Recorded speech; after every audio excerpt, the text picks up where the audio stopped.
Subseção 3. Das leis. Artigo 61. A iniciativa das leis complementares e ordinárias cabe a qualquer membro ou comissão da Câmara dos Deputados, do Senado Federal ou do Congresso Nacional, ao Presidente da República, ao Supremo Tribunal Federal, aos tribunais superiores, ao Procurador-Geral da República e aos cidadãos na forma e nos casos previstos nesta Constituição. Parágrafo 1º. São de iniciativa privativa do Presidente da República as leis que 1. Fixem ou modifiquem os efetivos das Forças Armadas. 2. Disponham sobre a. Criação de cargos, funções ou empregos públicos na administração direta e autárquica ou aumento de sua remuneração. b. Organização administrativa e judiciária, matéria tributária e orçamentária, serviços públicos e pessoal da administração dos territórios. c. Servidores públicos da União e territórios, seu regime jurídico, provimento de cargos, estabilidade e aposentadoria. d. Organização do Ministério Público e da Defensoria Pública da União, bem como normas gerais para a organização do Ministério Público e da Defensoria Pública dos Estados, do Distrito Federal e dos territórios. e. Criação e extinção de ministérios e órgãos da administração pública, observado o disposto no artigo 84, inciso 6. F. Militares das Forças Armadas, seu regime jurídico, provimento de cargos, promoções, estabilidade, remuneração, reforma e transferência para a reserva. Parágrafo 2º. A iniciativa popular pode ser exercida pela apresentação à Câmara dos Deputados de projeto de lei subscrito por, no mínimo, 1% do eleitorado nacional, distribuído pelo menos por 5 estados, com não menos de 0,3% dos eleitores de cada um deles. Artigo 62. Em caso de relevância e urgência, o Presidente da República poderá adotar medidas provisórias com força de lei, devendo submetê-las de imediato ao Congresso Nacional. Parágrafo 1º. É vedada a edição de medidas provisórias sobre matéria 1. Relativa a nacionalidade, cidadania, direitos políticos, partidos políticos e direito eleitoral. b. Direito penal, processual penal e processual civil. c. Organização do Poder Judiciário e do Ministério Público, a carreira e a garantia de seus membros. d. Planos plurianuais, diretrizes orçamentárias, orçamento e créditos adicionais e suplementares, ressalvado o previsto no artigo 167, parágrafo 3º. 2. Que vise a detenção ou sequestro de bens, de poupança popular ou qualquer outro ativo financeiro. 3. Reservada a lei complementar. 4.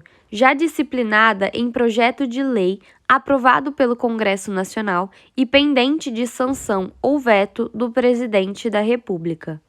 Parágrafo 2º. Medida provisória que implique instituição ou majoração de impostos, exceto os previstos nos artigos 153, incisos 1, 2, 4, 5 e 154, inciso 2. Só produzirá efeitos no exercício financeiro seguinte se houver sido convertida em lei até o último dia daquele em que foi editada. Parágrafo 3º. As medidas provisórias, ressalvado o disposto nos parágrafos 11 e 12, perderão eficácia, desde a edição, se não forem convertidas em lei no prazo de 60 dias, prorrogável nos termos do parágrafo 7, uma vez por igual período, devendo o Congresso Nacional disciplinar por decreto legislativo as relações jurídicas delas decorrentes. Parágrafo 4. O prazo a que se refere o parágrafo 3º contar-se-á da publicação da medida provisória, suspendendo-se durante os períodos de recesso do Congresso Nacional. Parágrafo 5. A deliberação de cada uma das casas do Congresso Nacional sobre o mérito das medidas provisórias dependerá de juízo prévio sobre o atendimento de seus pressupostos constitucionais. Parágrafo 6. Se a medida provisória não for apreciada em até 45 dias contados de sua publicação, entrará em regime de urgência, subsequentemente, em cada uma das casas do Congresso Nacional, ficando sobrestadas até que se ultime a votação todas as demais deliberações legislativas da Casa em que estiver tramitando. Parágrafo 7. Prorrogar-se-á uma única vez, por igual período, a vigência de medida provisória que, no prazo de 60 dias, contado de sua publicação, não tiver a sua votação encerrada nas duas casas do Congresso Nacional. Parágrafo 8. As medidas provisórias terão sua votação iniciada na Câmara dos Deputados. Parágrafo 9. Caberá à Comissão Mista de Deputados e Senadores examinar as medidas provisórias e sobre elas emitir parecer, antes de serem apreciadas em sessão separada pelo plenário de cada uma das casas do Congresso Nacional. Parágrafo 10. É vedada a reedição, na mesma sessão legislativa, de medida provisória que tenha sido rejeitada ou que tenha perdido sua eficácia por decurso de prazo. Parágrafo 11. Não editado o decreto legislativo a que se refere o parágrafo 3º, até 60 dias após a rejeição ou perda de eficácia de medida provisória, as relações jurídicas constituídas e decorrentes de atos praticados durante sua vigência conservar-se-ão por elas regidas. Parágrafo 12. Aprovado o projeto de lei de conversão alterando o texto original da medida provisória, esta manter-se-á integralmente em vigor até que seja sancionado ou vetado o projeto. Artigo 63. Não será admitido aumento da despesa prevista 1. Nos projetos de iniciativa exclusiva do Presidente da República, ressalvado o disposto no artigo 166, parágrafo 3º e 4º. 2. Nos projetos sobre organização dos serviços administrativos da Câmara dos Deputados, do Senado Federal, dos Tribunais Federais e do Ministério Público. Artigo 64. A discussão e votação dos projetos de lei de iniciativa do Presidente da República, do Supremo Tribunal Federal e dos Tribunais Superiores terão início na Câmara dos Deputados. Parágrafo 1º. O Presidente da República poderá solicitar urgência para a apreciação de projetos de sua iniciativa. Parágrafo 2º. Se no caso do parágrafo 1º, a Câmara dos Deputados e o Senado Federal não se manifestarem sobre a proposição, cada qual sucessivamente, em até 45 dias, sobrestar-se-ão todas as demais deliberações legislativas da respectiva casa, com exceção das que tenham prazo constitucional determinado até que se ultime a votação. Parágrafo 3º. A apreciação das emendas do Senado Federal pela Câmara dos Deputados far-se-á no prazo de 10 dias, observado, quanto ao mais, o disposto no parágrafo anterior. Parágrafo 4. Os prazos do parágrafo 2º não correm nos períodos de recesso do Congresso Nacional, nem se aplicam aos projetos de código. Artigo 65. O projeto de lei, aprovado por uma casa, será revisto pela outra em um só turno de discussão e votação e enviado à sanção ou promulgação se a casa revisora o aprovar ou arquivado se o rejeitar. Parágrafo único. Sendo o projeto emendado, voltará à casa iniciadora. Artigo 66. A casa na qual tenha sido concluída a votação enviará o projeto de lei ao Presidente da República que, aquiescendo, o sancionará. Parágrafo 1º.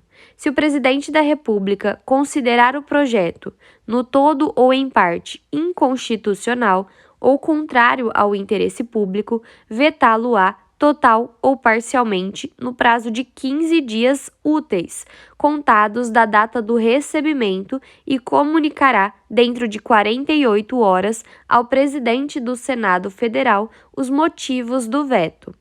Parágrafo 2º. O veto parcial somente abrangerá texto integral de artigo, de parágrafo, de inciso ou de alínea. Parágrafo 3º. Decorrido o prazo de 15 dias, o silêncio do Presidente da República importará sanção. Parágrafo 4. O veto será apreciado em sessão conjunta dentro de 30 dias a contar de seu recebimento, só podendo ser rejeitado pelo voto da maioria absoluta dos deputados e senadores. Parágrafo 5. Se o veto não for mantido, será o projeto enviado para promulgação ao Presidente da República. Parágrafo 6. Esgotado sem deliberação o prazo estabelecido no parágrafo 4, o veto será colocado na ordem do dia da sessão imediata, sobrestadas as demais proposições até sua votação final. Parágrafo 7. Se a lei não for promulgada dentro de 48 horas pelo Presidente da República, nos casos dos parágrafos 3 e 5, o Presidente do Senado a promulgará, e se este não o fizer em igual prazo, caberá ao Vice-Presidente do Senado fazê-lo. Artigo 67. A matéria constante de projeto de lei rejeitado somente poderá constituir objeto de novo projeto na mesma sessão legislativa mediante proposta da maioria absoluta dos membros de qualquer das casas do Congresso Nacional. Artigo 68.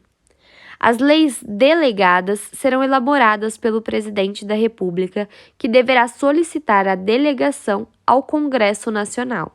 Parágrafo 1º. Não serão objeto de delegação os atos de competência exclusiva do Congresso Nacional, os de competência privativa da Câmara dos Deputados ou do Senado Federal, a matéria reservada à lei complementar, nem a legislação sobre 1. Organização do Poder Judiciário e do Ministério Público, a carreira e a garantia de seus membros. 2. Nacionalidade, cidadania, direitos individuais, políticos e eleitorais. 3. Planos plurianuais, diretrizes orçamentárias e orçamentos. Parágrafo 2º. A delegação ao Presidente da República terá a forma de resolução do Congresso Nacional, que especificará seu conteúdo e os termos de seu exercício. Parágrafo 3º. Se a resolução determinar a apreciação do projeto pelo Congresso Nacional, este a fará em votação única, vedada qualquer emenda. Artigo 69. As leis complementares serão aprovadas por maioria absoluta.